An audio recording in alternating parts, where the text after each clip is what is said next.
요즘 진짜 사실 우리 윌리 기자님께서도 이 분야에 더 관심 많으신 것 같아요. 정말 뵙고 싶었어요. 이 얘기를 너무 하고 싶었어요. 오늘 온 이유. 오늘 온 이유.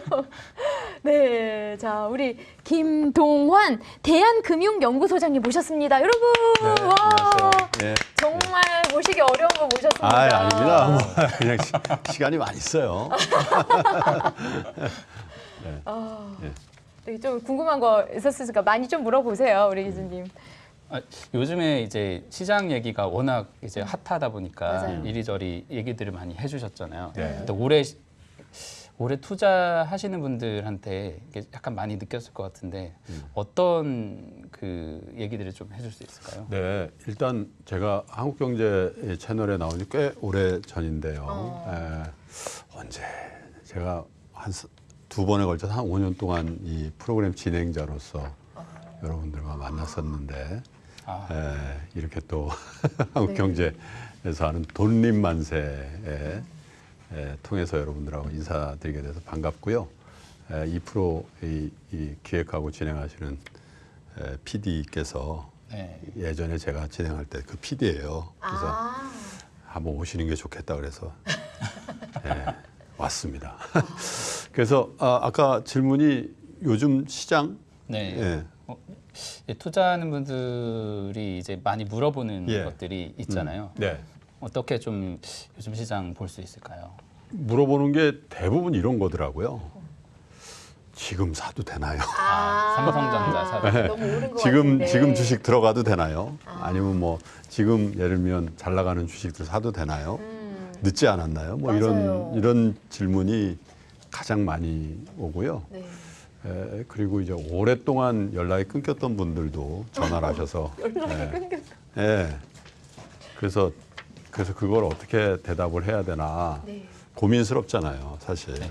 지금 들어가라고 이렇게 하기도 그렇고 냉정하게 지금 아니라고 하기도 좀 그래서 제가 고민 끝에 나름 대답을 이렇게 해요. 주식을 왜 들어가냐고 표현하냐고. 그러시죠? 그렇네. 맞네요. 맞네요. 예를 들면 집 살 때 부동산 들어갔냐 이렇게 얘기 안 하잖아요. 그죠? 샀다고 그냥 하죠. 뭐 예금 들어갔냐 이렇게 얘기 안 하잖아요. 이렇게 주식만 전화해서 들어갔어? 뭐 이렇게 얘기하잖아요. 나 들어갈게. 왜 그럴까요? 왜? 네? 왜냐면 나올 생각을 하니까 처음부터. 맞아요. 먹고 빠질 생각. 들어가면서 이미 나올 생각을 하잖아요. 네네. 그래서 주식 투자를 많은 분들이 들어가고 나오는 그 찰나의 일회적인 어떤 그걸로 생각을 하신단 말이에요. 그러니까 투기 같네요. 그 얘기는 결국 시간을 딱 정해서 뭔가 성공해야 되는 그런 행위로 투자를 생각한단 말이죠. 맞네. 근데 주식 투자는 그런 게 아니거든요. 아니에요. 주식 투자는 평생 하는 거고 다만 주식을 좀 더 많이 해야 될 때와 주식을 조금 덜 해야 될 때를 조절하는 거지. 네. 딱 들어갔다 딱 나. 그거는 사실 미국의 오마이현이라는 워런 버핏께서도 못 맞추실 거고 한국 최고의 펀드 매니저가 만약에 이 자리에 있어도 그거 맞출 재간은 없어요. 저도 마찬가지고. 그래서 제가 요즘 들어서 많은 분들이 지금 들어가도 되나요? 이렇게 물어보시는 분들한테는 들어가시려면 오래 계셔야 됩니다. 다만 중요한 거는 주식, 부동산, 예금 혹은 기타의 다른 자산을 이 비중을 조절하는 건데 지금이 이 주식을 조금 늘려야 할 때인지 줄여야 할 때인지에 대한 질문을 하시면 제가 의견을 드리겠습니다. 이렇게 얘기하는데 들어갔다 나오는 건 잘 모르겠다. 그렇게 대답을 해요. 정말 근데 실제로 올해 코로나 때 거의 뭐 1,400까지 지수 빠졌다가 지금 막 2,700 가고 있잖아요. 근데 내년도 좋을 거다 이런 전망을 제가 많이 봤거든요. 근데 그런 측면에서 보면 그러니까 요즘 분들이 이제 소장님은 이건 아니다 하시지만 들어가도 괜찮은 때는 아닌 겁니까? 일단 경제는 내년이 올해보다 좋겠죠. 뭐 그러니까. 기자님도 잘 아시는 경제의 기저 효과라는 것도 있고 네. 올해 워낙 안 좋았으니까 내년에는 네. 그냥 평균만 해도 올해보다 훨씬 좋아질 거고 주로 이제 제가 매일 만나는 애널리스트나 이코노미스트들 얘기를 이렇게 종합해 보면 저도 그렇게 생각하고요. 올해보다는 2021년이 경제 지표가 좋을 거고 특별히 우리 기업들의 실적이라는 관점에서 보면 당연히 올해보다 내년보다는 어쩌면 내후년이 더 좋아질 거라고 생각을 하고 기대를 하거든요. 그래서 지금 그것을 좀 땡겨서 주식시장이 반영한 면은 분명히 있는데 그렇다고 해서 주식이 너무 많이 올라서 지금 다 주식을 팔아야 된다? 그런 얘기에는 저는 동감하지 않고요.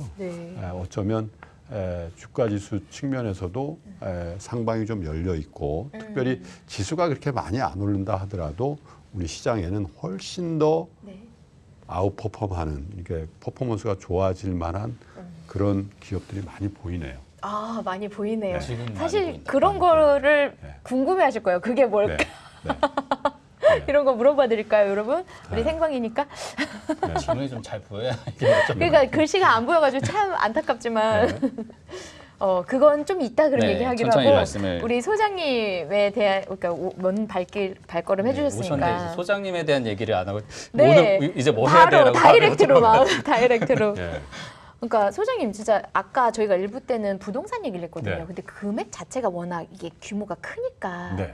막 이생망 해가지고 이번 생에는 부동산 망했다 이렇게 네. 얘기를 해서 차라리 그러면 내가 주식으로 많이 자산을 좀 불린 다음에 이걸로 나중에 공급이 좀 풀릴 때 네. 주택을 사자 이런 생각을 많이 하고 계셔요. 예. 그렇죠. 그러니까 지금 하는 거 보면 그 포모라고 하잖아요. 나만 약간 빠진 그렇죠. 것 같은 예. 두려움이 있으니까 지금이라도 들어가야 될까라는 생각은 하지만 이미 막 올랐다고 하고 삼성전자가 살까 말까 하면서 막 오르니까 그러니까 사실 저 여기 주변에도 많아. 이 앞에 있는 분들도 살 타이밍을 놓쳐서 약간 쩔쩔매기도 하는 모습을 보면 아, 이게 참 이런 친구들한테 어떤 조언을 해줄까라는 고민을 하게 되거든요. 주식 살 때요? 네. 네.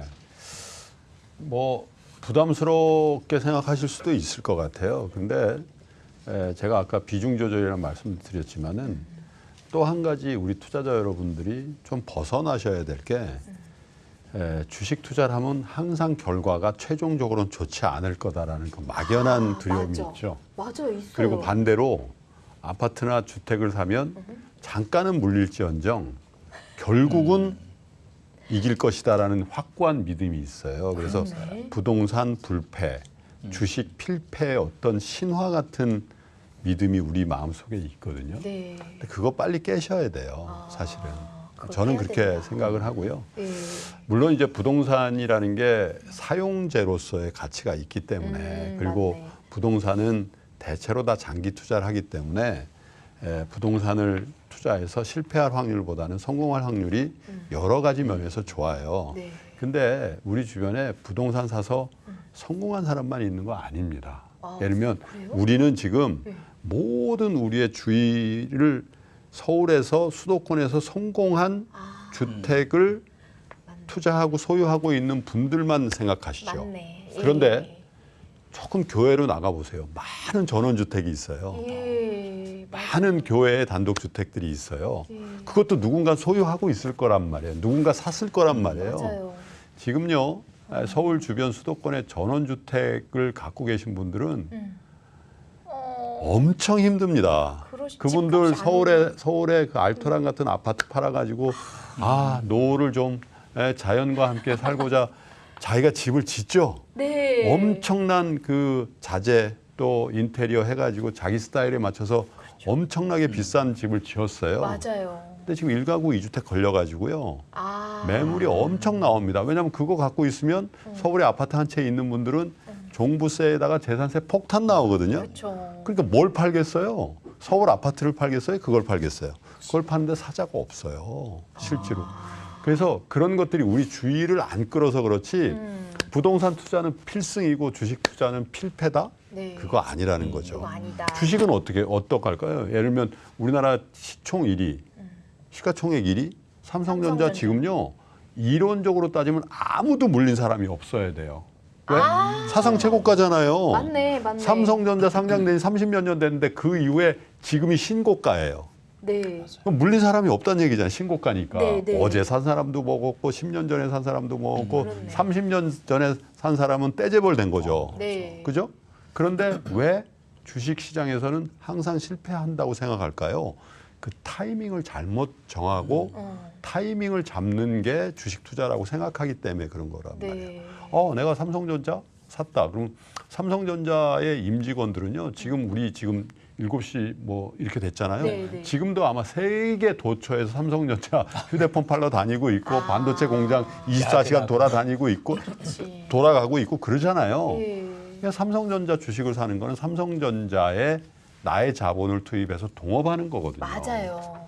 그렇게 생각하면 불안할 게 없어요. 삼성전자 직원들 우리나라에서 가장 엘리트들이 들어가잖아요. 동생분 삼성전자 입사하면 엄청 축하하겠죠. 축하하죠. 네? 제 아들 딸이 제 딸이만 삼성전자 입사하면 제가 막 여러분들 막 파티해 줄 거예요. 그러면 뭘 걱정을 합니까? 아유 올해는 뭐 실적이 작년은 못해. 그럼 내년엔 더 좋아지겠지. 갑자기 삼성전자 직원들이 갑자기 마음을 바꿔서 일 안 해요? 그렇지 않죠. 그렇지 않잖아요. 네. 그러니까 꾸준히 투자했으면 다 해피했을 거를 실적이 안 좋다더라, 뭐 대주주가 뭘 한다더라, 뭐 반도체 경기가 그런데 막 부침 있게 막 이렇게 하다 보니까 시기를 잘못 선택하는 거예요. 제가 대표적인 예를 하나 들어드릴게요. 전 세계 역사, 주식시장 역사 이래로 가장 유능하고 가장 잘했던 펀드 매니저 한 명을 꼽으라면요. 누굴 꼽으세요? 미래에셋의 아니 전 세계. 전 세계요? 전 세계에서. 전 세계. 펀드 매니저요? 펀드 매니저. 펀드 매니저 누굴 있지? 꼽아요? 피터 린치. 피터 린치를 린치. 꼽죠. 피터 린치가 물경요 18년인가 시장을 아웃퍼폼하면서 계속 수익을 잘 냈어요. 그리고 은퇴를 했죠. 마지막까지 잘하고 은퇴했단 말이에요. 마젤란 펀드죠. 네, 마젤란 펀드. 그런데 피터 린치가 은퇴하고 나서 한 얘기가 있어요. 자기는 이 마젤란 펀드를 통해서 엄청난 보너스를 받고 엄청난 명성을 쌓았는데 실제로 마젤란 펀드에서 수익을 많이 낸 투자자들 별로 없다는 거예요. 네. 펀드 고점에서 들어가서 퍼포먼스 이렇게 안 좋아. 펀드 저점에서 빠지. 너무 많아요. 네, 그런 거라는 거예요. 그런 마젤란 펀드는 엄청난 퍼포먼스를 냈는데 그 마젤란 펀드에서 수익을 많이 낸 투자자들은 생각보다 적다라는 거예요. 주식도 마찬가지죠. 삼성전자가 얼마나 많이 올랐습니까? 그런데 삼성전자의 좋은 추억을 갖고 있는 투자자들도 있으나 쓰라린 투자자의 경험을 갖고 있는 게 또 삼성전자란 말이에요. 내가 사면 떨어지더라. 그렇잖아요. 그게 아까도 말씀드린 것처럼 시기를 내가 잘 신점을 보듯이 하려는 그거 사실 어렵거든요. 근데 아마도 지금 우리 주식시장에 신고가를 내고 있는 종목들이 많죠. 셀트리온도 그렇죠. 크게 봐서 LG화학도 그렇죠. 삼성 SDI도 그렇죠. 아니 도대체 이렇게 많은 신고가가 나오고 있는 시장에서도 주식을 사면 위험하다. 필패다. 이렇게 생각하는 것 자체가 저는 이해가 안 되고 또 한 가지 주식을 살 때 정말 좋은 주식이라면 이 생각을 꼭 하셔야 돼요. 내가 딱 샀을 때가 역사적으로 한 번도 회복할 수 없는 정확히 고점일까? 그렇게 불운하다고 생각하시는 분은요. 주식도 하시면 안 되고요. 나 무슨 말인지 집도 사시면 안 되고요. 오케이. 취직도 하시면 안 되고요. 결혼도 하시면 안 되죠. 왜냐면 결혼했는데 저 사람이 가장 좋은 모습일 때 내가 결혼해서 그때부터 그냥 폭망이다. 어떻게 살겠어요. 주식 투자 그런 거란 말이에요. 저는 그래서 우량 대형주를 살 때는 그런 믿음을 가지고 사는 거예요. 내가 딱 찍었을 때, 내가 샀을 때, 내가 들어갔을 때 가장 비싼 내가 바보 아니잖아요. 그렇잖아요. 그래서 이 추세를 믿고 그 회사와 동업한다고 생각하고 그 대신 좋은 회사야죠. 엉망인 회사를 사가지고 엉망인 회사는요 아마 10년 동안 빠진 이제 바닥이다 들어가도 더 빠질 수가 있어요. 그래서 성장하는 회사, 우량한 회사, 좋은 경영자가 경영하는 회사에 대한 신뢰는 그냥 꾸준히 예를 들어 볼까요? LG그룹에도 LG생활건강이라는 회사가 있잖아요. 거기 차석용이라는 CEO가 계시죠. 아마 그 회사에 간 지가 10몇 년 됐을 거예요. 해마다 계속 좋은 실적을 내잖아요. 네. 원래 LG생활건강은 예전에 우리 샴푸 만들고 그것만 하던 회사잖아요. 지금 코카콜라도 하죠. 뭐 화장품도 아주 엄청난 회사가 되잖아요. 근데 왜 그 회사에 장기 투자를 했으면 그 차소경이라는 CEO와 같이 쭉 갔을 텐데 사타파르타 하니까 맞아요. 예, 어렵잖아요. 근데 그 한 20대 이제 저희 이제 같이 제작하는 친구들이 훨씬 아마 체감할 부분인 것 같고 이 시청하시는 분들도 알 것 같긴 한데 네. 보통 삼성전자 사야지 정도는 알지만 그 CEO를 어떻게 알아야 된다라든가 그 회사를 내가 어떻게 믿고 살 수 있을까라는 고민을 안 하는 것 같아요. 야, 이 주식이 좋더라. 네. 아 그러니 하고 샀다가 막 전전긍긍하는 그렇죠. 그런 게 대부분의 패턴인 거잖아요. 네. 그러니까 아니 그렇게 좋은 회사를 사고도 전전긍긍해요. 그게 자기 스스로가 학습이 덜 된 상태에서 사서 그런 거죠. 그럼요. 확신이 없으니까. 그럼요. 네, 경영자를 어떻게 아냐고요? 그 사람 만나볼 일이 별로 없을 거예요. 삼성전자 CEO 만날 수가 없으시잖아요. 네. 기자분들은 만날 수 있어요. 재무제표를 보는 겁니다. 그렇게 CEO와 경영자의 최고의 그 임무와 가치가 뭐냐면요. 네. 재무제표를 솔리드하게 하는 거예요. 재무제표를 건강하게 만드는 일이거든요. 네. 그건 뭐예요? 네. 전년보다 매출을 늘리고 전년보다 이익을 늘리고 배당을 많이 하고 네. 배당을 많이 하려면 이 배당 재원이 많아야 되고 배당 재원이 많으려면 이익을 많이 내야 되잖아요.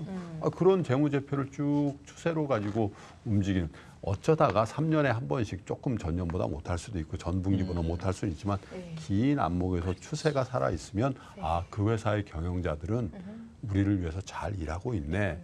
이렇게 생각해야 되고요. 무슨 스타 뭐 이런 사람들이 있는데 갑자기 보니까 무슨 상장 폐지 염려가 있다든지 뭐 3년 연속 적자가 났는데 누가 이런 거는 믿으시면 안 돼요. 그래서 사실은 CEO에 대한 평가는 재무제표로 하는 거죠. 제가 이 프로그램 하기 전에 그 홍진채 라쿤자 전 대표랑 그 얘기를 듣다 보니까 그런 쪽으로 이제 회사를 경영해서 주주한테 보상을 돌려줘서 기업 가치를 키운 사람 중에는 워런 버핏이 정말 어마어마한 성적을 낸 사람 이렇게 평가를 할 수 있다고 그렇죠. 하더라고요. 벅셔 해더웨이라는 그러니까 저는 그래요. 미국 주식에 대한 관심도 많으시잖아요. 네, 서학개미라는 표현도 하고 그러는데 애플 사도 되나요? 뭐 예를 들면 뭐 테슬라 사도 되나요? 그러잖아요.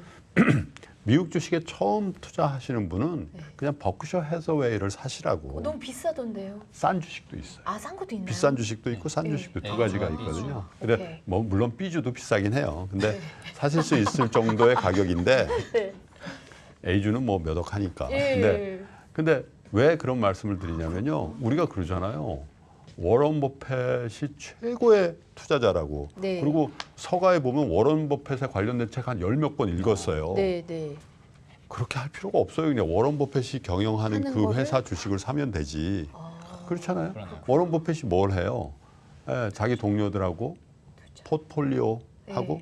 그래서 워런 버핏이 포트폴리오를 뭘 갖고 있나 보니까 가장 넘버원 포트폴리오 뭔지 아세요? 뭘까요? 애플이에요.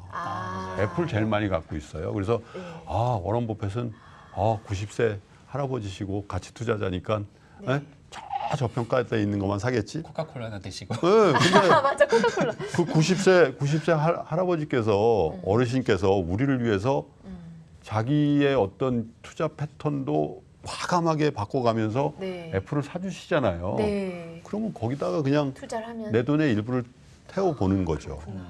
그것도 좋은 방법이죠. 오늘 밤 또 삽니다, 저. 네? 바로 삽니다, 소장님. 저 버크셔 삽니다. 들어가요? 예, 들어갑니다. 바로 상당히 오래 계셔야 돼요. 그럼 저는 한번 사면 잘 안 팝니다. 오케이. 그러면 들어가세요. 그런데 소장님, 그러니까 이거 주식은 들어가는 거라고 표현하지 마라. 장기 투자를 해라. 우리나라 주식도 마찬가지다라고 하셨는데 지금 실제로 우리 댓글 올라온 것 중에 후추킴님께서도 우리나라는 배당 잘 안 하잖아요. 코카콜라 사고도 전전긍긍한다 이런 얘기를 지금 남겨주셨거든요. 실제로 미국 주식은 제가 몇 개 많이 갖고 있는데 거의 배당이 이틀에 한 번꼴로 들어오거든요. 근데 한국 주식은 연말에 딱 그 기준으로 연초에 배당을 하잖아요. 그런 것 때문에 사람들이 오래 보유하는 게 확실히 적은 것 같아요. 그러니까 이제 이 배당에 대한 생각을 우리 경영자들도 좀 많이 바꿔주셔야 되는데 최근 들어서 조금씩 개선이 되고 있죠. 배당에 관련된 두 가지 지표가 있어요. 배당 수익률이라는 게 있고요. 그렇죠? 예를 들면 우리가 10,000원짜리 주식을 샀다. 100만 원어치 샀다. 그러면 연말에 최종적으로 저한테 배당금이 얼마 들어왔냐. 그 비율을 배당 수익률이라고 그러는데 우리 배당 수익률이 대체로 한 2% 초중반 이 정도 할 거예요. 근데 한번 생각해 보십시오. 주가만 안 빠지면 배당 수익률이 2% 정도 혹시 2% 넘어가면은 만약에 은행에 돈을 맡기면 여러분 이자 얼마 받으시나요? 1%도 안 되는 거죠. 적금 이자가 1% 간신히 넘어가나? 그래서 누가 그런 얘기 하잖아요. 은행의 지금 시가 배당 수익률이 한 3%, 4% 되잖아요. 그럼 그 은행 가서 1% 예금하지 마시고 그 은행주를 사시면 주가만 안 빠지면 2배 내지 3배의 안정적인 수익이 나잖아요. 물론 이제 주가가 빠지면 그 원본 손실이 나니까 그렇긴 한데 그런데 실제로 주식이 오르고 내리는 거는 사실 확률로 따지면 50대 50이죠. 그리고 추세 그리고 또 한 가지 우리가 재무제표상에 그것을 해석해서 이 은행들 이 회사들의 본질적인 가치에 비해서 주가가 고평가냐 저평가나 이건 우리가 판단할 수 있는 지표가 있잖아요. 그래서 이 배당 수익률도 좀 참고하시고 그다음에 배당 성향이라는 게 있어요. 배당 성향은 뭐냐면 이 회사의 이익에서 배당 재원으로 몇 %를 쓰냐 이게 배당 성향인데 우리 기업들의 배당 성향이 미국이나 유럽에 비해서도 낮고 다른 신흥국에 비해서도 낮아요. 근데 다행스러운 거는 한 4, 5년 전서부터 이 배당 성향이 조금씩 올라가고 있거든요.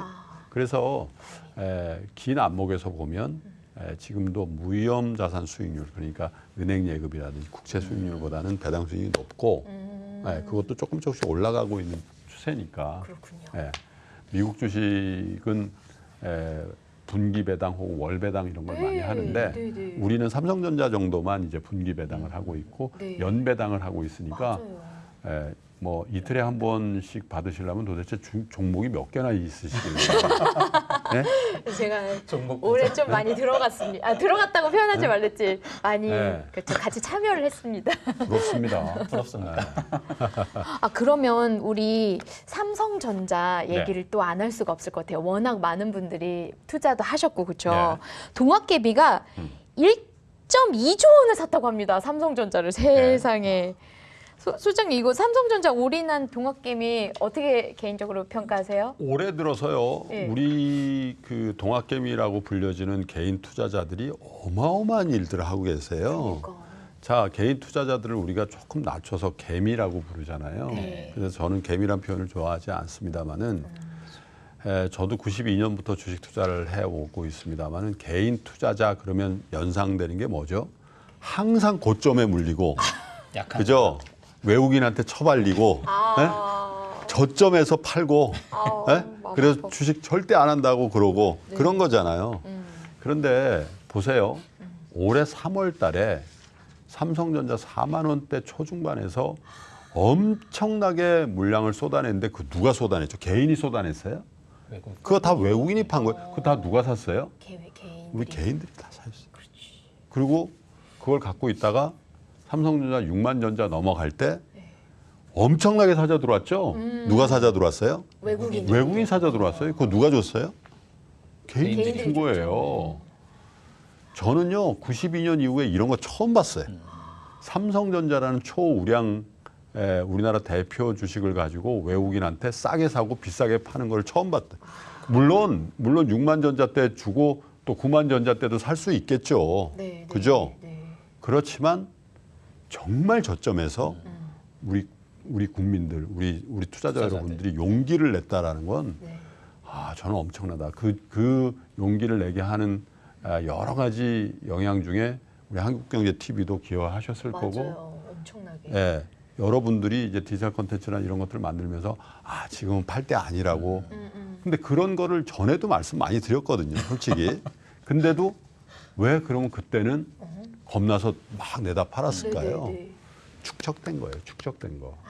많은 이제 경험들과 또 좋은 콘텐츠들을 보시면서 지금은 그리고 경험한 거죠. 2009년 이후에 세계적으로 막 막대한 유동성이 풀리는 기간 동안에 엄청난 부의 양극화, 부의 편제가 벌어지는 걸 보고 아, 투자해야 되겠구나라는 자각이 있었고 그 자각을 비교적 젊은 분들이 더 강하게 하셨고 또 중장년층도 예전에 그렇게 하니까 되던데 라는 생각들을 경험적으로 많이 하셔서 그런데 지금 올해는 정말 어떻게 보면 우리나라가 이 자본시장을 만들고 특별히 92년도에 외국인한테 개방을 한 이후에 어쩌면 가장 큰 성과를 내고 가장 큰 변화의 시발점이 되는 원년이 되는 그런 해다라고 생각하고요. 우리 투자자 여러분들에게 정말 잘하고 계신다라는 생각. 와.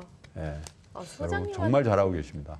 정말 소장님 말씀이 굉장히 힘이 되고 사실 이게 따라 해야 되는 그런 일이기도 하고요. 근데 또 이제 소장님이 오셨으니까 그 투자에 대한 인사이트를 아까 이제 들어가는 게 아니고 약간 더 길게 봐야 되는 시각들을 말씀하셨잖아요. 근데 이게 본인이 경험해 보지 않고서는 할 수 없는 말이라서 어떻게 그런 인사이트를 터득하셨는지. 그래서 저도 그 92년도부터 95년 사이에 주식투자에 처절하게 실패를 해봤어요. 증권회사 뭐 초년병 때니까 뭣도 모르고 뭐 제가 아주 기억이 나네요. 전 처음으로 투자한 게 300만 원어치 주식을 산. 그때 돈으로는 그게 작은 돈은 아니에요. 돈이었을 것 같아요. 한 달에 월급이 한 100 몇십만 원 받을 때니까 그때는 뭐 핸드폰도 없고 뭐 단말기도 조그만 요런 7인치 단말기라 그러나요? 그걸 보고 자판도 요만한 거 가지고 이렇게 하던 때인데 처음 주식 주문을 내고 체결이 되는데 외출을 하는데 아무 생각이 안 나더라고요.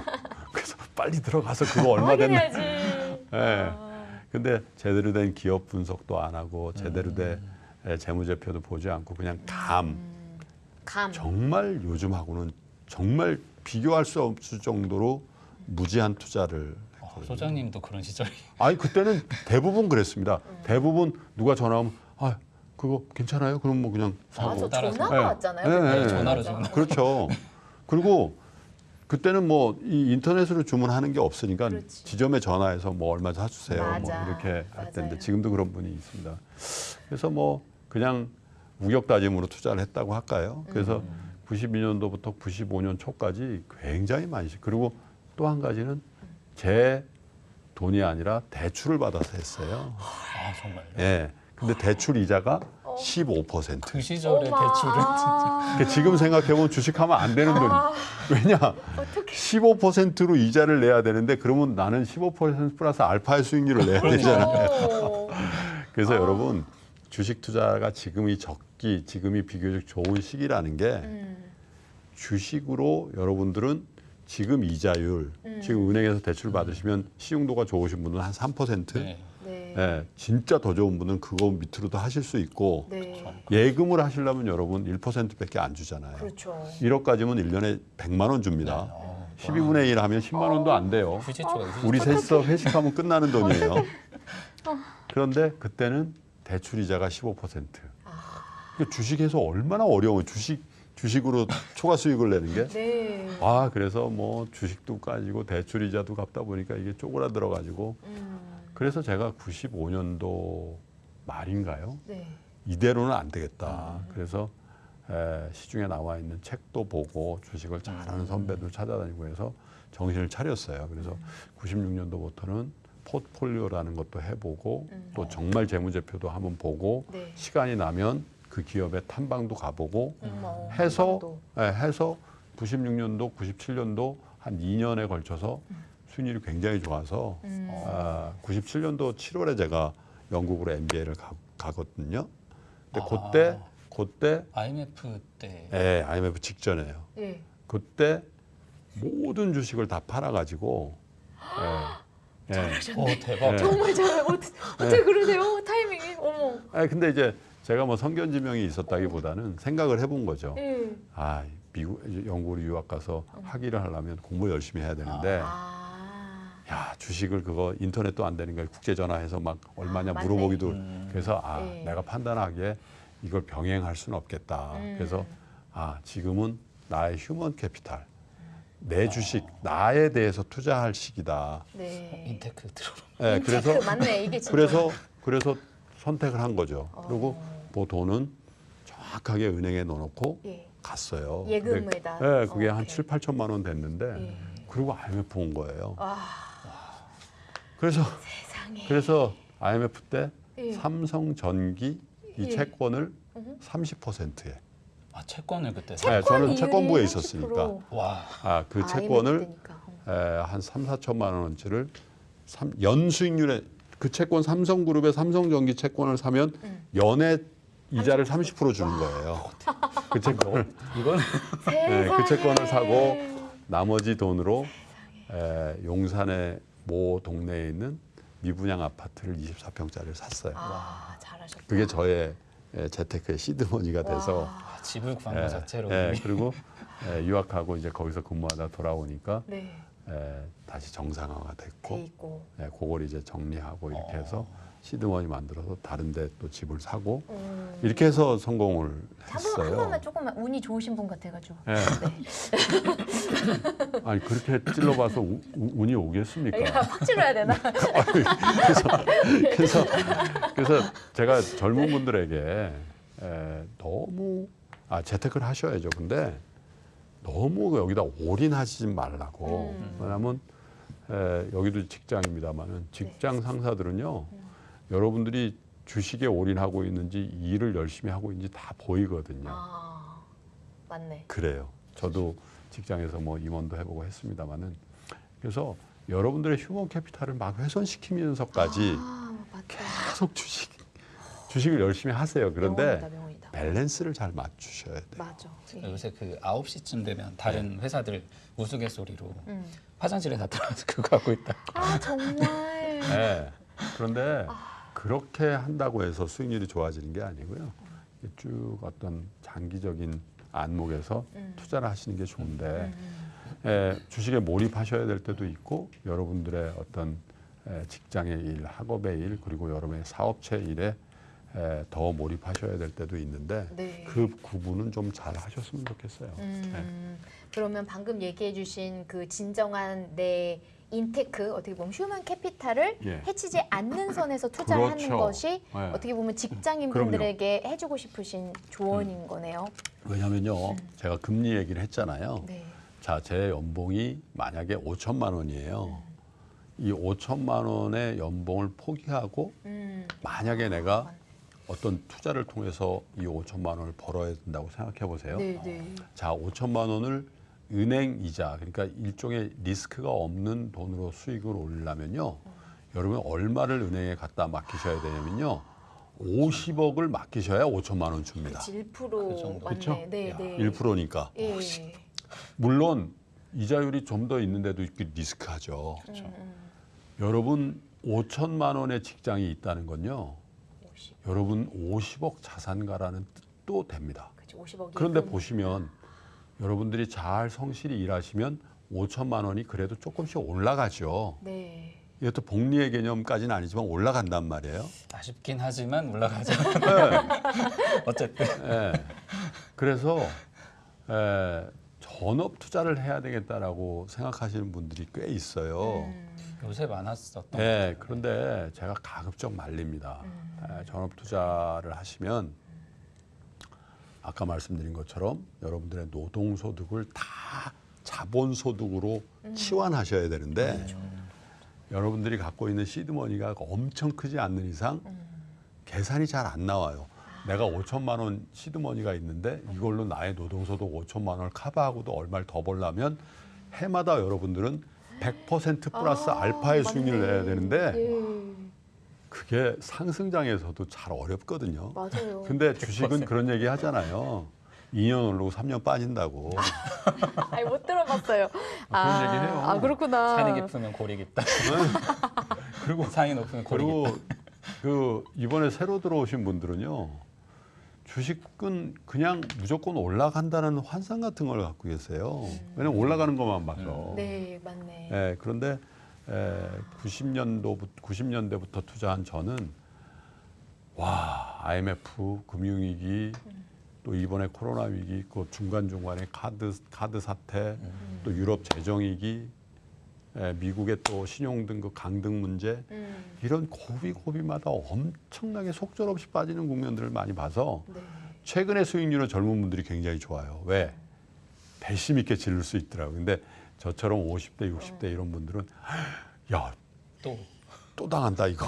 그래서 저희도 이제 많은 지인들이 있잖아요. 수익률 측면에서 20대, 30대 탁월하게 좋아요. 네, 50대, 60대보다 훨씬 좋아요. 40대가 제일 좋다고 하는데 그래서 다만 여러분들 경기도 봄, 여름, 가을, 겨울이 있듯이 주식도 상승기가 있고 과열기가 있고 또 수축기가 있고 완전히 냉각되는 그런 시기가 있잖아요. 그래서 항상 경제도 순환하고 자산의 가격도 평균에 회귀한다라는 그 생각을 안 하시면 굉장히 곤란한 물론 지금이 딱 그 여름에 완전히 끝 무렵 그래서 지금부터는 빠질 거다 이런 말씀을 드리는 게 아니고 이렇게 순환하기 때문에 전업 투자하시려면 이 가을 겨울도 다 버티셔야 되는데 그 쉽지 않습니다. 실바리가 보통이 아닐 것 같은데요. 그냥 건전하게 여러분들의 일과 학업과 사업과 투자를 병행하시면 좋죠. 그래서 저희 집밥 마마님께서 그래서 남편은 주식 입문 안 시키고 저만 해요 호호호 하셨어요.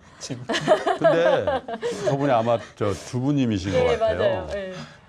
맞아요. 절대 부부간에 비밀로 주식 투자하면 결과 안 좋습니다. 그렇죠. 상의하시면서 하면 좋아요. 맞아요. 그리고 경제 공동체잖아요. 그리고 그렇지. 서로 비밀로 하고 그러면 이게 바이오 리듬이 서로 안 맞아요. 어떤 분은 주식이 올랐고 어떤 분은 빠졌잖아요.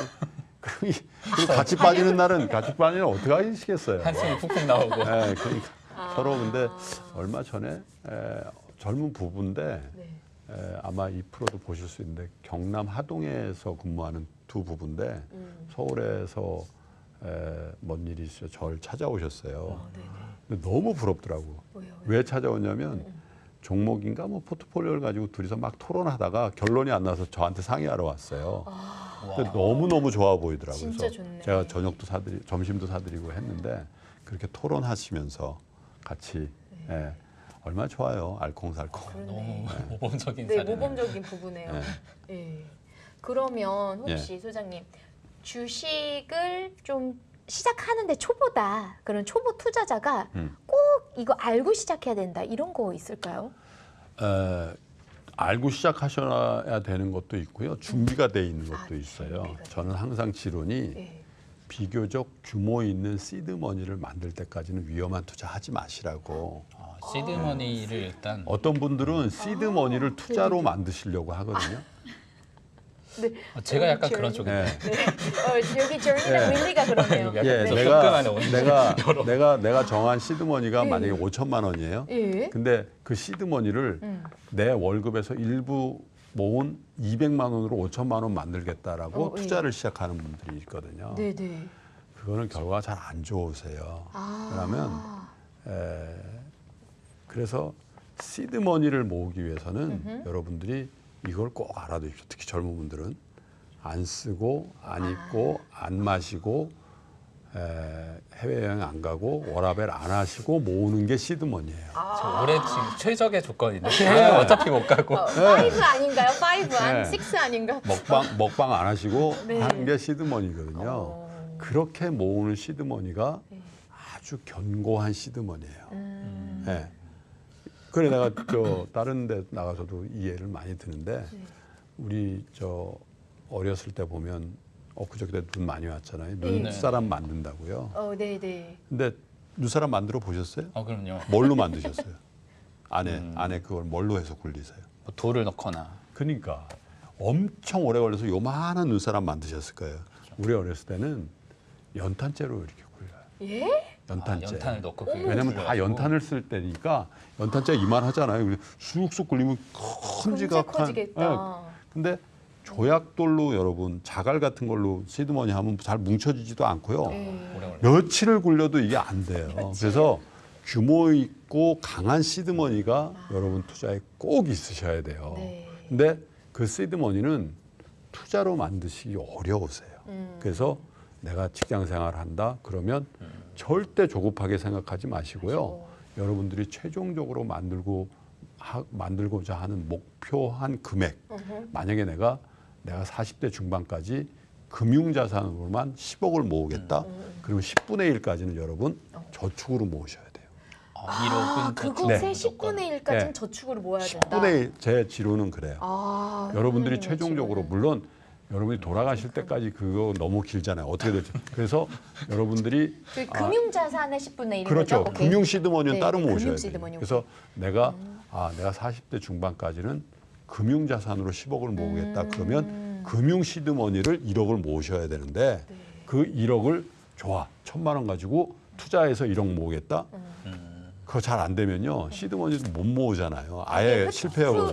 그래서 흩어지겠지. 그 1억을 모을 때까지는 아까 말씀드려요. 여러분들의 노동소득으로 근로소득으로 절약하셔가지고 만드셔야 된다. 그리고 이 절약해서 시드머니를 만드는 최소한의 그레이스 피리어드, 그러니까 기간을 가지시고 네. 돈만 모으지 마시고요.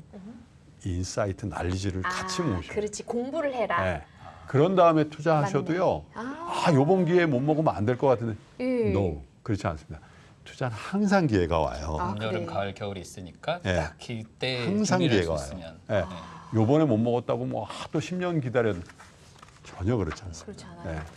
그래서 시드머니를 꼭 그렇게 강하고 강하게. 큰 시드머니를 만약에 100만 원 가지고 주식 투자하신 분과 아까 말씀드린 1억 가지고 투자하신 분의 초이스는 엄청 다를 수 있거든요. 같이 10% 먹어도 그리고 이 100만 원 넣으면 이 100만 원이 왜 어렵냐면요. 100만 원 가지고는 포트폴리오를 못 해요. 그렇죠. 몰빵을 할 수밖에 없어요. 네. 1억 가지고는 좋은 포트폴리오를 만들 수가 있어요. 그죠? 그렇죠. 네.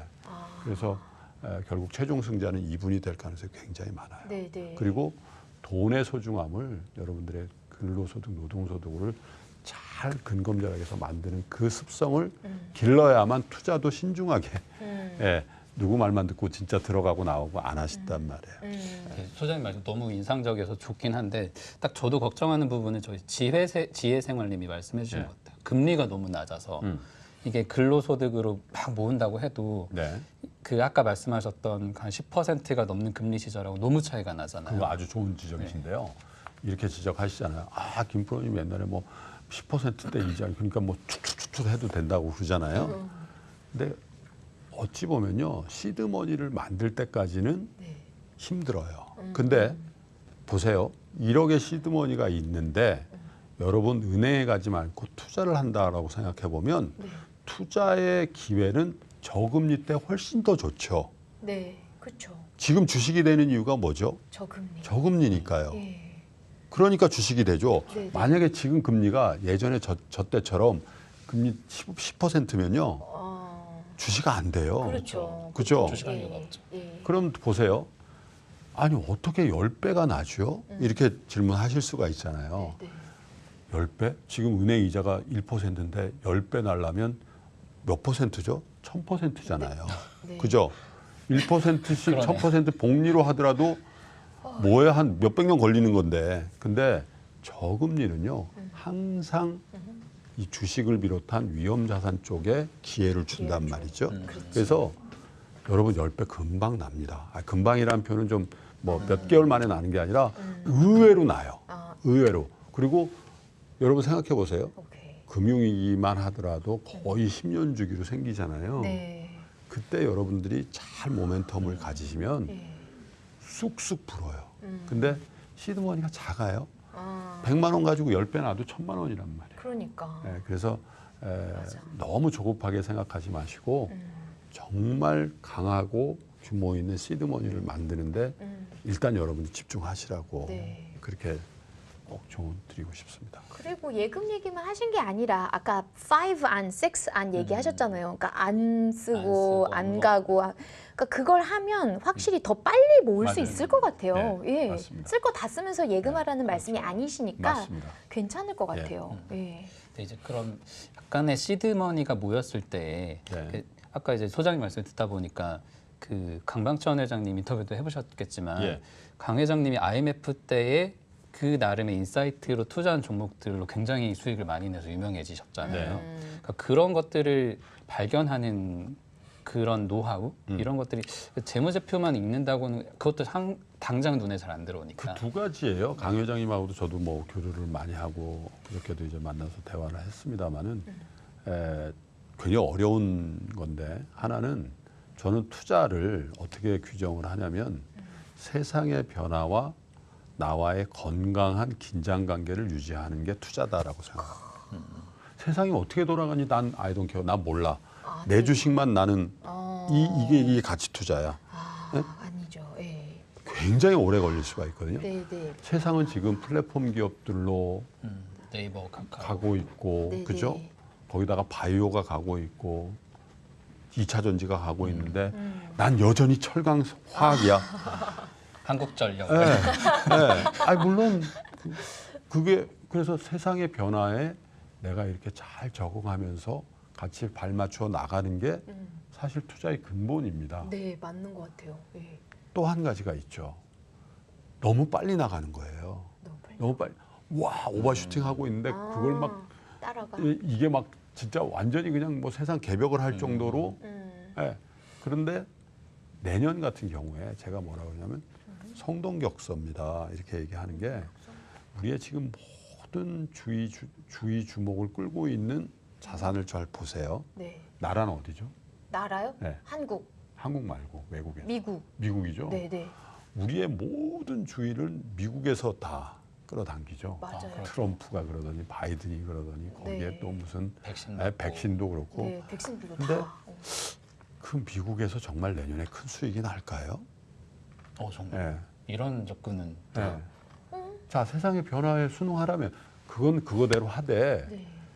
야, 이거 조금 다른 쪽도 봐야 되는 거 아닌가? 그래서 우리의 모든 주의를 끌고 있는데 말고 후미진데 또 중국, 예, 일본 그런 데죠. 아시아 어. 이런 데.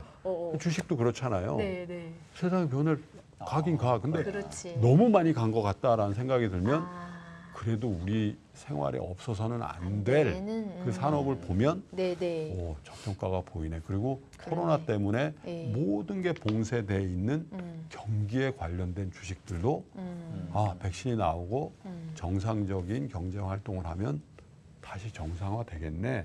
라는 생각도 해줘야 되죠. 네. 그래서 뭐 빅테크, 플랫폼, 팡 이런 데 모든 관심이 돼 있잖아요. 테슬라 이렇게. 네. 그러지 말고 철강, 화학, 조선, 식음료, 건설 항공. 네. 네. 이런 것들도 관심을 두고 그렇지. 지금 주식 얘기를 하고 있습니다만은 저 좀 전에 그 김규정 소장이 왔다 가셨잖아요. 네. 지금 엄청난 분들이 부동산에 지금 집중하고 있잖아요. 그럼 부동산 말고 다른 거, 네. 그런 것들도 보시고 또 부동산 내에서도 야, 그 핵심 지역에 뭐 평당 1억대는 그 살 수도 없잖아요, 우리가. 그런 데만 주의 주목을 하지 마시고 조금 후미진데 이런 것도 보시고. 그래서 두 가지를 같이 겸비하시면 좋다. 세상의 변화에도 여러분 잘 이렇게 적응하시는 노력도 하시고 네. 그리고 역발상으로 모든 사람의 관심의 그늘에 있는 이건 저평가잖아요. 그렇지. 이것도 좀 그래서 이 두 가지를 같이 하면은 모양이 어떻게 나오면 바벨처럼 나와요. 바벨? 네, 네. 이쪽 중간 네네. 너무 어중간한 거 말고 네네. 가치주의 권역, 성장주의 권역에 아주 주도주 그리고 완전 소외된 것 네. 이렇게 하는 것도 방법이다. 균형이 잡히는 거군요. 그렇죠. 네. 그러면 소장님께서 만약에 1억의 여윳돈이 있다면 방금 나열하신 그러한 네. 종목들에다가 네, 저는 중국 주식 같은 거 좀 하시겠다. 편입하고 싶고요. 중국의 경기 관련주 혹은 중국의 내수주. 내수주 혹은 중국의 신재생 에너지주 뭐 이런 것들 관심 있게 보고 있어요. 자, 빨리 여러분 적으세요. 빨리 적어야 될 것 같습니다. 근데 그런 쪽에서 저는 약간 좀 황당한 선택일 수도 있겠지만 또 개인적인 얘기를 하자면 제 아이가 둘이 있는데 큰애는 제가 좀 예뻐서 딸이니까 미국 주식 사주고 미국 펀드를 사줬어요. 펀드를 약간씩 이제 한 달에 10만 원씩. 그리고 둘째는 꼬마애는 아직 어리니까 너는 좀 더 기다려도 되니까 베트남하고 중국을 사줄까? 근데 요즘은 보면 이쪽에 엄청 많이 올라오고 있더라고요. 좀 의외로. 그거는 나중에 그 둘째한테 혹은 첫째한테 우리 아빠 원망할 수가 있잖아요. 포트폴리오를 비교적 같이 해주세요. 네? 누구는 퍼포먼스 막 좋아가지고 얘는 부자 되고 얘 가난해되면 안 되잖아요. 그러니까 자녀들한테는 그렇게. 근데 잘하시네요. 그렇게 저희 때는 그런 생각을 아예 하지를 못했는데. 저희는 사실 무슨 뭐 세금을 아끼고 자산을 뭐 물려주고 이런 개념은 아니고, 근데 내가 돈 버는 시간은 이제 점점 짧아지고 있는데 아이들은 이제 막 크고 있는 거잖아요. 그래서 나중에라도 뭔가 이런 경제 교육을 할 때 너네가 이런 걸 했었다라는 걸 알려주는 차원에서 좋지 않을까라고 소액으로 계속 시작을 했었던 거예요. 그래서 제가 연세가 좀 있는 분들, 특히 주부님들하고 이렇게 대화할 일이 있으면은 어떤 주식을 사면 될까요? 이렇게 물어보시잖아요. 그러면 자녀들 얘기를 해요. 여러분들이 가장 취직시키고 싶은 그 회사를 사세요. 네.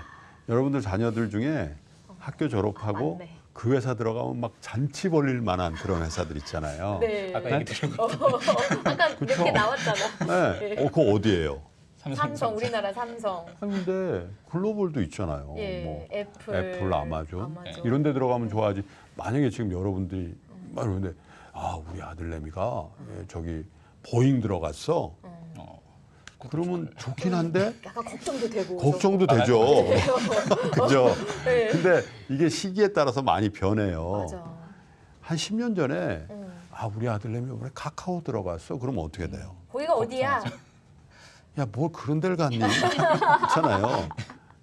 한 10년 전에요. 한 20년 전에 우리 아들내미 포스코 갔어. 그러면 최고였거든요. 그때는. 요즘 우리 아들내미 포스코 갔어. 그래 잘 됐다 이 정도 얘기하지. 있잖아요. 네, 맞다. 그러니까 이 시대 변에 그게 여러분 굉장히 민감한 거죠. 그렇게 생각하면 되네. 정말 똑똑하고 유능한 친구들이 어딜 찾아가나 보세요. 지금 바이오 같은 데 가잖아요. 엄청 쓰라고 있죠. 그리고 우리나라 지금 입시 제도도 그렇지만 실제로 이과에서요. 전국 1등부터 어딜 지원하나 보면요. 제일 좋은 대학교 의대부터 시작해서 쭉 순위 의대까지 갔다가 그 다음부터 다시 와서 컴공과로 간다잖아요. 그 왜 그럴까요? 의사가 되는 게 좋기도 하지만요.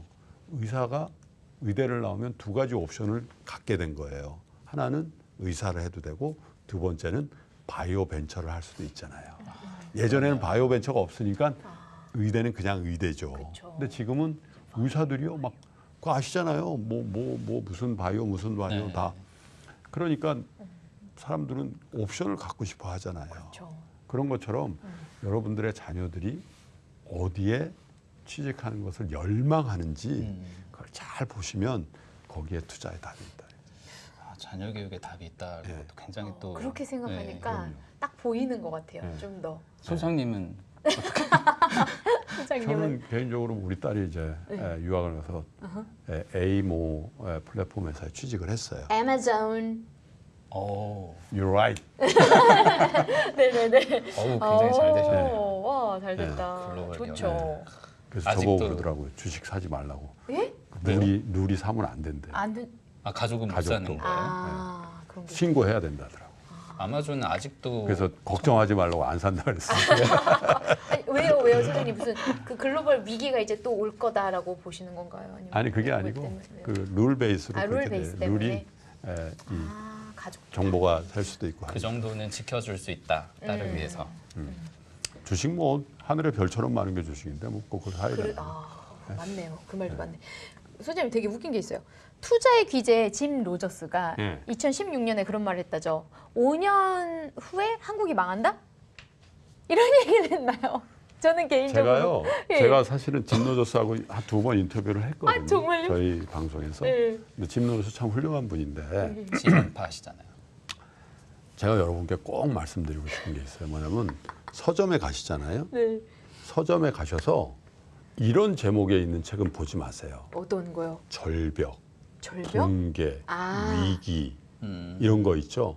주로 이제 표지가 까만색에 빨간 글씨로 많이 써 있어요. 때리면 나오는. 이렇게 강한 거. 네네네. 이런 거 보지 많이 권하지 않습니다. 좋은 책을 보세요. 좋은 책. 예를 들면 현명한 투자자 뭐 이런 책, 또 피터 린치의 책, 월가의 영웅 월가의 영웅 이런 거 좋은 책이고요. 너무 좋은 책이죠. 그런 책은 빨갛고 까만 거 이런 거 잘 안 써요. 근데 증시도 그렇고 세상 일도 그러고요. 저는 철저히 그걸 동감하는 게 네. 이런 얘기가 있죠. 비관론자는 명성을 얻을 수 있어요. 맞아요. 네. 그리고 다만 예. 부는 낙관론자가 부자가 되죠. 정말 여러분 주변에 막 비관론 얘기하는 사람 중에 부자 별로 없어요, 없는 것 거의. 같아요. 네, 네, 네. 그게 뭐냐면요. 인간이요. 굉장히 합리적으로 결정하고 인간이 만드는 이 문화와 문명과 이 세계는 조금씩 발전한다라는 그 생각을 갖지 않으면 투자할 수 없어요. 그렇네. 네, 그냥 이렇게 플럭추에이션이 있을 뿐이지 그런 거죠. 예전 뭐 올해 3월 달에 그 코로나가 막 그렇게 막 할 때 네. 야, 이제 끝이다. 그런 사람들은 다 주식을 다 팔았죠. 그죠? 그때 주가 지수 무너진다고 한 사람은 1400. 예. 그때 무슨 생각을 하냐면요. 인류가 엄청 지혜롭기 때문에 이걸 극복할 수 있고 백신과 치료제를 만들 수 있다라고 네. 생각한 분들만 주식을 살 수 있는 거예요. 그렇죠. 네, 네. 그렇잖아요. 네. 근데 어떻게 됐죠? 백신 지금 접종하고 있죠. 네. 물론 우리 순서까지 오려면 조금 많이 기다려야 되죠. 그렇지만 이미 뉴스를 통해서 영국 할머니께서 이렇게 맞는 걸 보잖아요, 우리가. 네. 그럼 뭐예요? 원래 백신은 최소 3년에서 5년 걸리잖아요. 근데 6개월 만에 만들어내는 게 인류란 말이에요. 그런 걸 신뢰하지 않으면 주식하면 안 돼요. 그러네요. 결혼하시면 안 투자하면 뭐든 결혼도 하면 안 되고 아니 정말 비관론자가 왜 하면 안 되고. 비관론자가 왜 결혼을 합니까? 내돈하면 안 네. 되고 네. 그렇겠네요, 정말. 그럼요. 예. 발전한다고 생각하셔야 돼요. 예. 그리고 100%. 우리 경제는 특히 그래요. 10%대 성장하다가 7%, 5%, 3%, 2%, 1% 올해 마이너스예요. 자, 비관론은 어떤 겁니까? 야, 지금 10여 년 동안 계속 골아받고 있잖아. 그러니까 앞으로도 계속 마이너스, 그리고 망할 거야. 절대 그렇지 않습니다, 여러분. 미국 경제를 보세요. 2008년도에 망했잖아요. 글로벌 팬데믹이 오기 전에 전 세계에서 가장 강한 경제가 어디였죠? 미국 경제잖아요. 미국 경제는 우리나라보다 훨씬 더 사실 노쇠한 경제거든요. 노쇠. 네, 거기는 선진 경제고 우리는 신흥 경제니까 네. 우리의 키가 훨씬 더 빨리 자라야 된단 말이에요. 네. 근데 미국마저도 그렇게 바뀌어 나갈 수 있는데 한국이 왜 끝납니까? 여러분 그래. 한국 경제에 대해서 절대 비관하지 마실게요. 보세요. 우리 산업을 보세요. 반도체가 세계 1등인데요. 이거 반도체 D램을 비롯한 메모리 쪽에서 세계 1등 한 지 오래됐는데 몇 년 전부터 큰 변화가 있죠. 메모리보다 훨씬 더 큰 반도체 비메모리 쪽에서도 삼성전자가 투자를 했죠. 많이 가고 있어요. 그리고 한 10년 지나면 이 반도체 산업보다 더 큰 비즈니스라고 일컬어지는 자동차 2차 전지 배터리 이거 1등 우리나라 회사죠. 네. 4등 우리나라 회사죠. 6등도 우리나라 회사란 말이에요. 그죠? 우리나라 불모지라고 생각했던 바이오 어떻습니까, 여러분? 셀트리온? 몰랐죠. 예. 예. 바이오 시밀러 1등이잖아요. 그리고 삼성바이오로직스 CMO 1등이잖아요. 엄청난 변화가 기업 사이드에서 벌어지고 있어요. 그리고 5G 네트워크 장비 삼성전자 마켓이 많이 늘리고 있죠. 자동차 100년 역사에 엄청난 변화가 오래 있는데 GM, 포드, 도요타, 폭스바겐보다 훨씬 더 빨리 변할 수 있는 회사로 주목받고 있는 게 어디예요? 현대기아차죠. 네. 왜? 레가시가 없거든요. 레가시가 적거든요. 변화할 수 있는 그런데 지금은 변화 가능성이 있는 회사들이 훨씬 더 좋아요. 도요타 어떻게 변화할까요? GM 어떻게 변화? 폭스바겐 어떻게 변화요? 왜냐하면 가진 게 너무 많잖아요. 많아서 무슨 도요타는 지금 재다가 놓친 게 너무 많아서. 그럼요. 그래서 우리나라가 지금 망해가고 있다라는 어떤 걱정을 하시는 분들도 있는데요. 글로벌 시각에서는 와우, 한국 정말 잘하고 있다. 한국 기업들 이런 면이 분명히 있거든요. 그래. 그게 사실 주가지수 2,700, 2,800을 지금 만들어내고 있는 원동력이에요. 그래서 너무 섣부른 얘기일 수도 있는데 많은 해외 언론이나 펀드 매니저들이 뭐라고 얘기까지 하냐면요. 네. 코스피의 나스닥화가 진전되고 있다라고 얘기해요. 코스피의 나스닥화? 마치 네. 나스닥. 예전에 계속 올라가는 거요? 그게 아니고 예전에 코스피는 예. 중후장대 경기 관련주들로만 다 돼 있었다. 시가총액 1위부터 10위까지 보면 네? 한국전력 뒤에 포스코. 경기를 붙여야 되는 그죠? 네네. 근데 지금 1위부터 10위까지를 보세요. 네. 뭐가 있어요? 반도체 2개 있고요. 네. 그다음에 바이오 2개 있고요. 인터넷 2개 있고요. 2차 전지 2개 있고요. 맞네. 네. 진짜. 어느 틈엔가 이렇게 변화가 있었던 거예요. 우리는 모르죠. 근데 진짜. 시가총액 1위부터 10위까지를 보세요. 예전에는 다 제조업체, 예. 막 그 중국 경기 안 좋으면 폭망하는 그런 맞아요. 있잖아요. 예. 지금은 그렇지 않아요. 그렇지 않네. 그리고 그 내부의 제조업체들도 굉장히 많이 변화하고 삼성전자 같은 경우 네. 삼성. SK 하이닉스가 지난달에 중국의 인텔 공장을 사잖아요. 네. 10년 전에 꿈도 못 꿀 일이죠. 어떻게 SK 하이닉스가 인텔. 인텔 공장을 사요. 그런 일들이 벌어지고 있고 현대자동차가 뭘 사요? 보스턴 다이내믹스를 네, 사잖아요. 로봇 회사 세계 사들이고. 최고의 로봇 회사 사잖아요. 네. 엄청난 변화가 일어나고 있는 거예요. 이것만 이런 시도들이 잘 성공한다고 생각해 보세요. 네. 5년, 10년 이후에 우리 경제가 왜 5% 성장 못 하겠어요? 그렇네. 정책만 잘하고 그죠? 네. 네. 가능성이 있어요. 있네요. 네. 와, 소장님 그러면 해외 주식 할 때 좀 이런 건 눈여겨보자 이런 거 있을까요? 요즘에 서학개미들도 워낙 많으니까. 해외 주식에 네. 미국 주식에 우리 투자자들이 참 잘하신 게요. 아는 주식만 해서 성공하신 거거든요. 보세요. 너무 영어 수준 일단 샤이니 쌤은 하실 수 있겠죠. 왜냐하면 보세요. 이런 예를 많이 하잖아요. 제가 주말에 실제로 코스트코에 쇼핑을 가죠. 네. 코스트코 카트를 몰면서 애플 전화기로 통화를 하면서 네. 아마존 주식 얘기를 하면서 친구한테 스타벅스에서 봐 이렇게 얘기하죠. 맞네. 네. 그죠? 네. 그리고 내 신발 보니까 나이키야. 나이키야. 네? 옆에 있는 우리 집사람 어.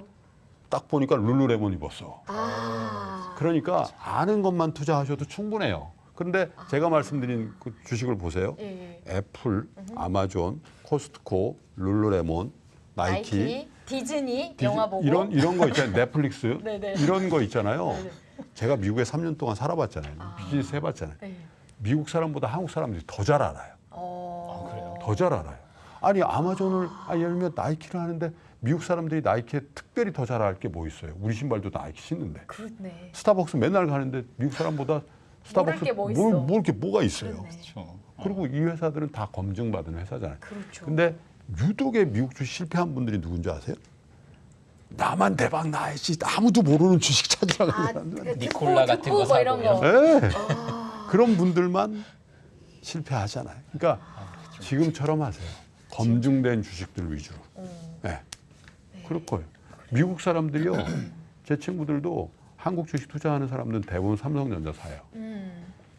미국 사람들이 야 한국의 코스닥의 개별 종목 중에 진짜 좋은 거 한번 찾아보자 이런 거 안 하잖아요. 그럴 것 같아요. 안 할 것 같아요. 네. 자료들 부족. 아니 뭐 어떻게 그걸 그러니까 앞으로도 여러분 있잖아요. 미국 주식을 하던 중국 주식을 하던 네. 검증받고 대표 주식이고 우리가 미국 사람 중국 사람보다 조금만 노력하면 더 잘할 수 있는 회사들 위주로 투자하시는 게 좋습니다. 나만 대박 나겠다고 뭐 처무신데 그거는 사실 현실적으로 많이 어려울 거예요. 그러면 소장님 이 부자가 되기 위해서 세 가지를 포기를 하면 된다라고 하셨는데 그거를 마지막으로 좀 네. 말씀해 주시면 어떨까요? 부자는 선택 과목이에요. 네? 그러니까 우리는 항상 부자가 필수 과목으로 생각하잖아요. 네. 부자는 무조건 돼야 되는 네. 거다. 근데 왜 부자 되려고 하시죠? 왜 부자 되려고? 경제적으로 그냥 자유롭게 살려고요. 행복하려고 부자 행복하게 되잖아요. 살려고요. 네. 근데 부자 되는 과정이 너무 불행하면 꼭 부자 돼야 돼요. 내가 70살까지 진짜 막 스트레스 받으면 죽을 정도로 해서 70에 부자 되고 80에 죽었어요. 예를 들면. 그럼 뭐하러 그렇게 너무 살아요? 슬퍼요. 그러니까 네. 부자는 선택하시는 거예요. 선택은 뭐죠? 버리는 거예요. 네. 나는 부자를 선택했기 때문에 부자의 길에 도움이 되지 않는 것들은 버려야지 이게 선택이죠. 네. 그렇죠? 네. 그게 뭘까요? 영원히 그럴 수는 없지만 아까 말씀드린 부자가 되기 위한 가장 전제 조건인 강하고 큰 시드머니를 만들 때까지는 네. 가급적이면 소비를 포기하셔야 돼요. 그렇죠. 네. 그리고 이 말씀은 참 오해가 될 수도 있을 것 같아서 조심스러운데 여러분들의 일부의 인간관계도 좀 포기하셔야 돼요. 네, 네. 네. 충분히 이해가 가요, 근데. 그럴 수도 있겠죠. 만나서 네. 사람 만나서 한통 대캐. 그런데 여러분 한번 회식할 때나 친구들 만나서 막 열 올리고 막 말씀하시는 분은 자석버스 타고 가요. 그 말 잘 듣고 있는 분들은 차 나오라 그래 이렇게 할 수도 있고 그래요. 맞아요. 예. 그래서 너무 인간관계라든지 주변이라든지 너무 많이 신경 쓰시면은 부자 되는 데는 조금 장애가. 근데 잘 해주셔야죠. 그렇죠. 예. 세 번째, 여러분들의 관심사를 조금은 좀 줄이실 필요가 있어요. 관심사를. 그리고 너무 논쟁하지 마세요. 논쟁? 어떤 이슈가 있으면 네. 막 싸워요. 수용할 줄 알아야 돼요. 트럼프가 맞냐, 바이든이 맞냐 막 싸우는데 돈을 버는 분들은요 이렇게 지켜보고 있다가 투자를 해요. 그렇지. 근데 어떤 분들은 막 네가 맞니, 내가 맞니 싸워요. 싸우지 마시고, 그게 나한테 투자의 기회를 주네. 이렇게 생각하면 되는데 네. 댓글로 뭐 또 막 술 한잔 하고 막 그리 마시고. 네. 그래서 그 세 가지를 오케이. 조금 조절하시면 부자 되는 방법이 있습니다. 와, 진짜 그 세 가지 조절하면 부자 되고 저는 다시 한번 또 방송으로 보면서 메모를 다시 한번 할 그리고 겁니다. 한국경제-TV 네. 이 제목이 뭡니까? 이게 돈님만 돈님만세죠. 네. 이걸 꼭 보시고요. 맞습니다. 3%도. 그런 면에서 우리 시청자분들은 정말 부자 되는 발걸음 이미 잘 하고 계신 거예요, 그렇죠? 그럼요. 시작했다는 것 자체가. 윤태자님 거의 부자 되셨다고 보시고요. 안벌숙녀님 거의 부자 되신 거예요. 맞아요. 지혜생활님 짝짝짝. 리채은님도 김하은님도 감사합니다. 네, 오늘 주식시장 관련해서 이렇게 큰 도움 말씀 주신 소장님 정말 감사합니다. 네, 우리 MZ세대의 경제적 독립을 위한 우리들의 응원은 오늘도 계속됩니다. 여러분 감사합니다. 아이고 고맙습니다. 고맙습니다. 네, 네, 네.